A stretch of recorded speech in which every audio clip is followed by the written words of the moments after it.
여름방학을 맞아 극장가에 애니메이션 열풍이 불고 있는데요. 아이들뿐만 아니라 어른들의 취향마저 저격한 애니메이션은 무엇인지 방송인 조비나 씨와 이야기 나눠보겠습니다.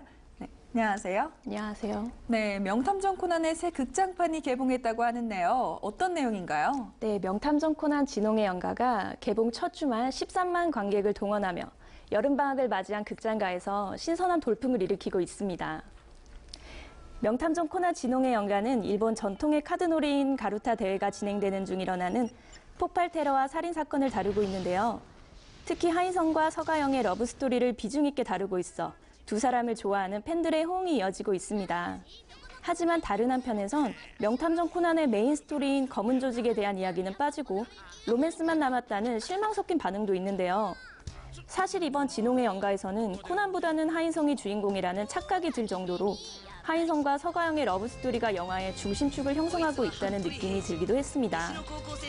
그럼에도 이번 극장판에 관심이 집중되는 이유는 가을의 교토와 오사카를 그대로 옮겨놓은 듯한 화려한 풍경과 명탐정 코난 특유의 추리 요소가 잘 녹아들었기 때문인데요. 여름방학 흑행 최강자다운 면모로 명탐정 코난 시리즈의 명성을 이어갈 수 있을지 귀추가 주목됩니다. 네. 명탐정 코난을 보면 주인공 코난은 항상 초등학생에 머물러 있는데요. 언제쯤 어른이 될까요? 네, 명탐정 코난을 꾸준히 보셨던 팬분들이라면 이런 의문이 한 번씩 들었을 텐데요. 23년째 초등학생의 몸으로 살아가고 있는 코난이 대체 언제쯤 남도일의 모습으로 돌아갈 수 있을까요? 사실 명탐정 코난이 출발한 1994년은 추리 만화가 전성기를 구가하던 때였습니다. 소년 매거진에서 소년탐정 김전일이 인기를 끌자 소년 썬데이 편집부는 명탐정 코난의 작가인 아오야마 고쇼에게 추리물 연재를 제안했는데요. 사실 아오야마 고쇼는 명탐정 코난을 딱 3개월만 집필하자는 생각으로 시작했는데 예상치 못한 독자들의 뜨거운 반응에 지금까지 명탐정 코난이 이어지고 있는 것입니다. 제가 명탐정 코난의 애독자로서 팬들의 입장을 대변하자면 코난이 하루빨리 검은 조직을 소탕하고 남도일로의 모습으로 돌아가길 바라면서도 명탐정 코난이 완결되는 것은 원치 않는데요. 코난의 남도일의 모습으로 계속 추리를 이어나가는 것도 하나의 방법이 아닐까 생각됩니다. 네, 주인공이 초등학생의 모습을 하고 있는데도 내용은 조금 잔인한 부분도 있는 것 같아요. 네, 극 중에 코난과 그의 친구들은 8살의 초등학생인데요.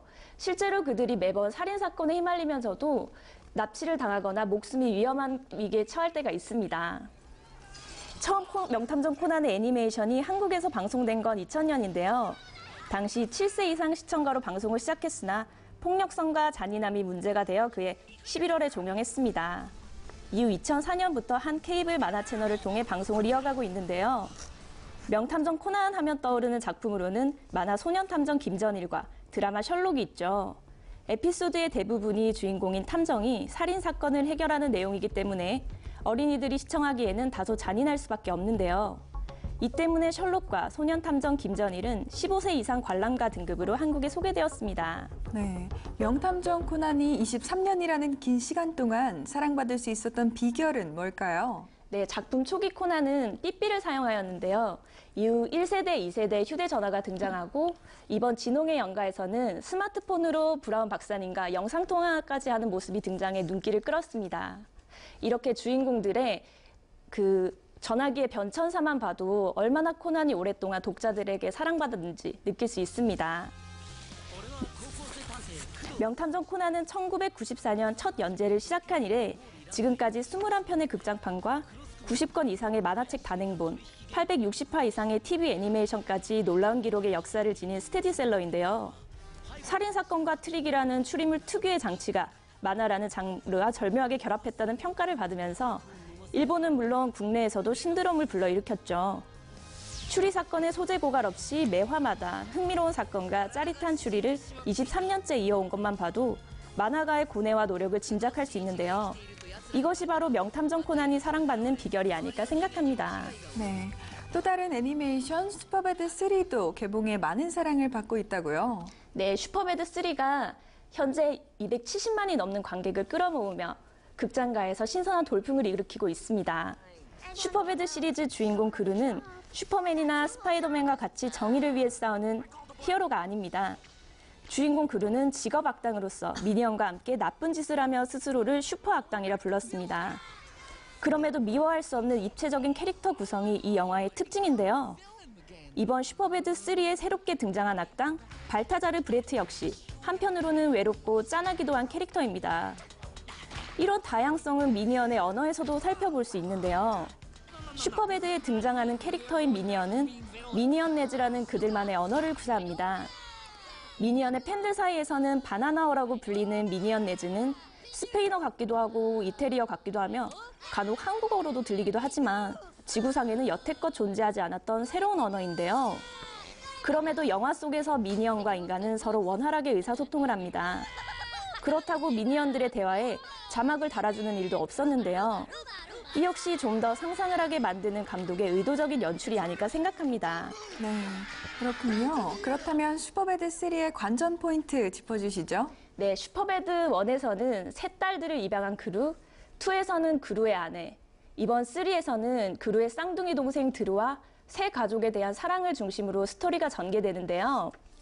슈퍼배드 1과 2의 관전 포인트는 단연 귀엽고 노란 미니언 캐릭터였습니다.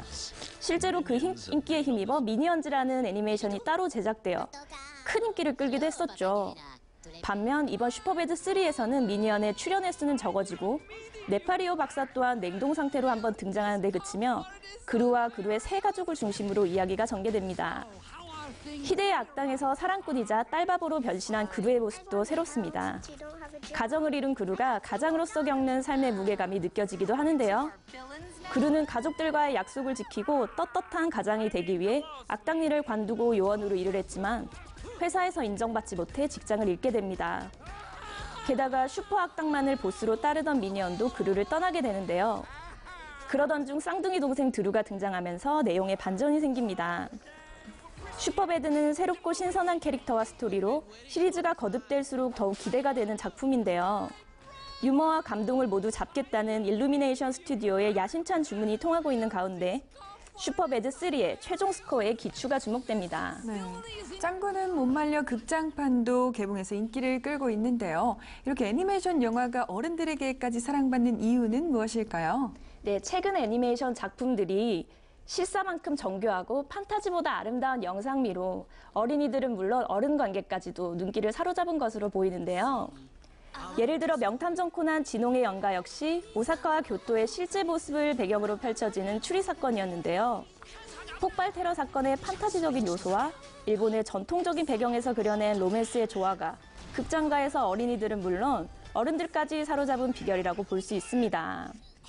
다만 한 가지 아쉬운 점은 국내에서도 짱구나 코난에 견줄 만한 그런 토종 캐릭터들을 스크린에서 더 자주 만나볼 수 있기를 기대하고 있습니다. 네, 명탐정 코난 진홍의 연가가 누적 관객 수 36만 명을 돌파하며 국내에서 개봉한 극장판 총 누적 관객 수 560만 명을 넘어섰는데요. 명탐정 코난부터 슈퍼배드까지 여름 극장가를 휩쓴 애니메이션 열풍은 한동안 계속될 듯 싶습니다. 지금까지 방송인 조비나 씨와 함께했습니다. 네, 감사합니다.